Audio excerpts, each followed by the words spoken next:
January 8th, 2023. That evening was the last time Courtney Soule says she saw her husband, Adam. Right away, we were suspicious. Sergeant Jonathan Kelly worked in the cold case unit then for Horry County Police. On January 10th, Courtney reached out. She told us that he had been involved in an altercation with the Watts family. Kelly and his partner in the missing persons unit circled in on the family compound along Green Sea Road, but their conversations with the Wattses didn't lead to Adam. There was a detective that was assisting in this investigation that was familiar with the fact that the residence had cameras, so we were aware that there could be some camera footage, some surveillance footage of evidentiary value. What they found only added to Kelly's suspicions. There was still cameras on the exterior of the residence, but the DVR for the camera system was missing. During the search, we located under one of the bed mattresses in the residence.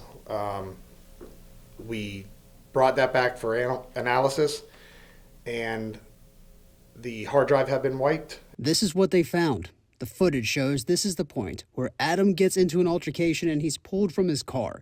Police say Jonathan Watts proceeded to punch him. His teenage brother Peyton kicked and beat Adam with a pipe, while others joined or looked on.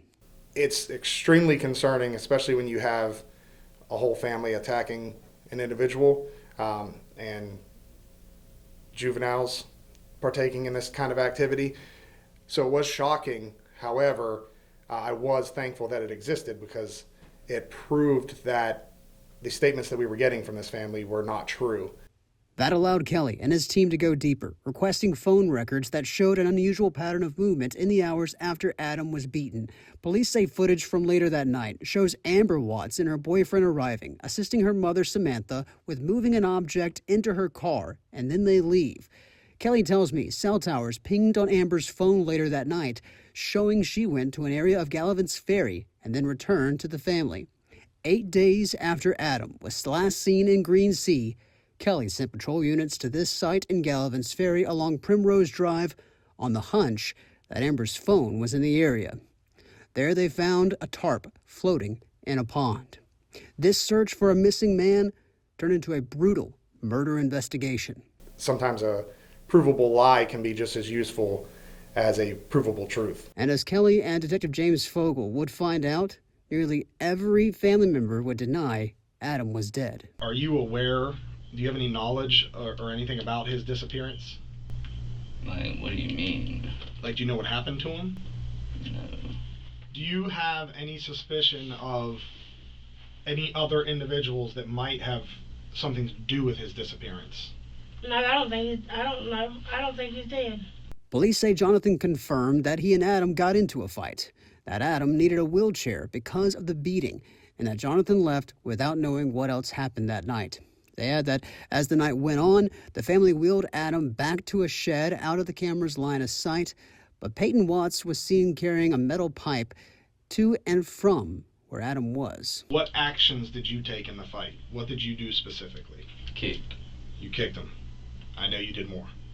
Don't make me piecemeal the truth. Like I said, here's the thing. I hit him with a little pipe thing. Okay. In the legs. Okay. That's all I did. I promise that's all I did. The medical examiner determined that there was at least 7 strikes to the back of Adam Soule's head with a blunt object, and we don't have any definitive statement as to which individual delivered those blows, but we know that Samantha and Peyton were present, and they were the only ones present during this act. Police believe Adam and Courtney were staying at the home in their vehicle, and evidence showed Adam was attempting to leave to go back home across the Carolina border. Courtney told police she left after the assault took place. When she came back, Adam was gone, even though she had his phone. I was literally getting mad.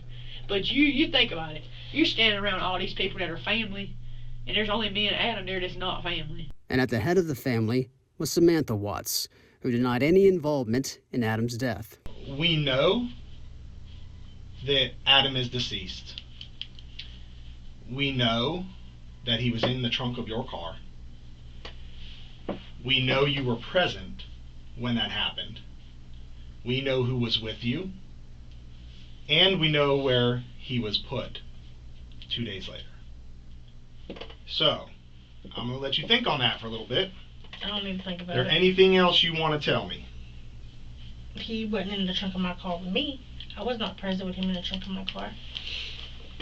Sam, So people are lying to us. we wouldn't be sitting in here if we didn't know what happened. But then if you know what happened, like I said, he was not in the trunk of my car with me present. I don't care who told Samantha, you. you drove.